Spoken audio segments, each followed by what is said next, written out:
Dan ada orang tanya kepada Sayyidina Anas bin Malik, wahai Sayyidina Anas bin Malik, adakah Allah juga yang akan mematikan nyawa seekor serangga sekalipun?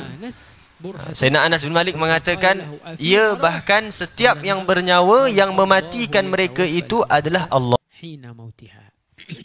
Dalam tafsir menyebutkan di antara pendapat para ulama tafsir adalah mereka berpendapat bahawasanya malaikat maut itu adalah salah satu daripada malaikat-malaikat Allah. Adapun Imam Ibn Kathir, Al-Baghawi dan juga Imam Qurtubi dalam tafsir mereka menyebutkan malaikat maut itu merujuk kepada malaikat Israel. Dan disebutkan pada ayat 11 itu, malaikat maut apakah tugasannya? Yang ditugaskan berbuat demikian ketika habis ajal kamu, kemudian kamu akan dikembalikan kepada Tuhan kamu untuk menerima balasan. Di sini ada dua perkara. Yang pertama, tugas malaikat maut adalah apabila sampai sahaja waktu yang ditetapkan oleh Allah, tugasan dia adalah mencabut nyawa kita. Maka di sini perlu yakin bahawasanya setiap daripada kita ada waktu yang ditetapkan yang mana kita pasti akan jumpa penghujung kita.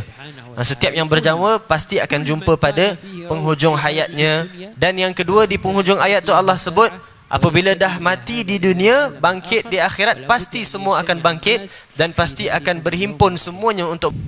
Disebutkan kelajuan malaikat maut itu selangkah daripada malaikat maut adalah jaraknya daripada timur ke barat.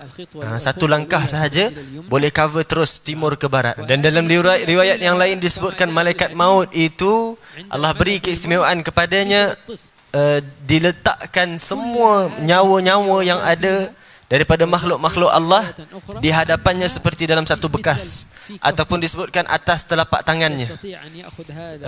Apabila dia nak ambil nyawa yang ditugaskan oleh Allah, dia ambil petik begitu sahaja. Kalaulah kita ada barang yang kita boleh letak atas telapak tangan, tak susah untuk kita pilih mana satu yang kita nak ambil. Begitu mudahnya malaikat maut untuk jalankan tugasnya untuk mengambil nyawa kita. Allah disebutkan pada satu peristiwa yang mana ada seorang sahabat Nabi SAW. Pada ketika itu beliau dalam keadaan nazak, dah nak meninggal. Datang malaikat maut kepadanya untuk mengambil nyawanya. Nabi mengatakan kepada malaikat maut, wahai malaikat maut, berlemah lembutlah kamu dengan sahabat aku ini, dengan temanku ini. Malaikat maut mengatakan, tenanglah wahai Muhammad, kerana sesungguhnya aku diperintahkan ataupun aku pasti akan berlaku lemah lembut terhadap semua yang beriman.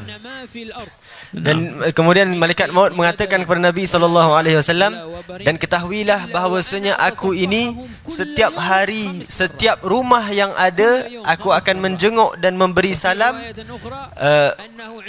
setiap hari sebanyak 5 kali. Setiap hari sebanyak 5 kali. Setiap hari 5 kali dia bagi notification kepada kita. Ting, like. Ente berapa lama lagi baki masa. Contoh begitu. Setiap hari 5 kali notification datang.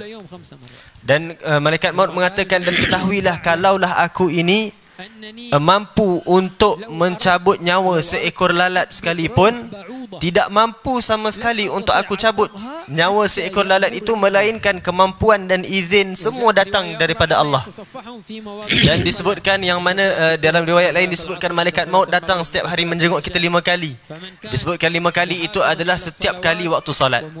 Dan barang siapa yang menjaga waktu solatnya dengan awal dan sebagainya, maka setiap kali malaikat maut jenguk dia, pasti di dalam keadaan yang baik, dalam keadaan solat.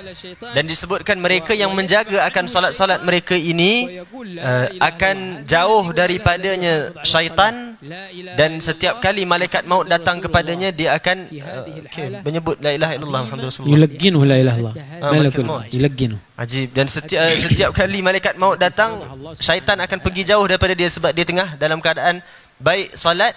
Dan apabila malaikat maut datang, malaikat maut sendiri yang akan mentalkinkan kepada dia kalimat tauhid la ilaha illallah Muhammadur Rasulullah.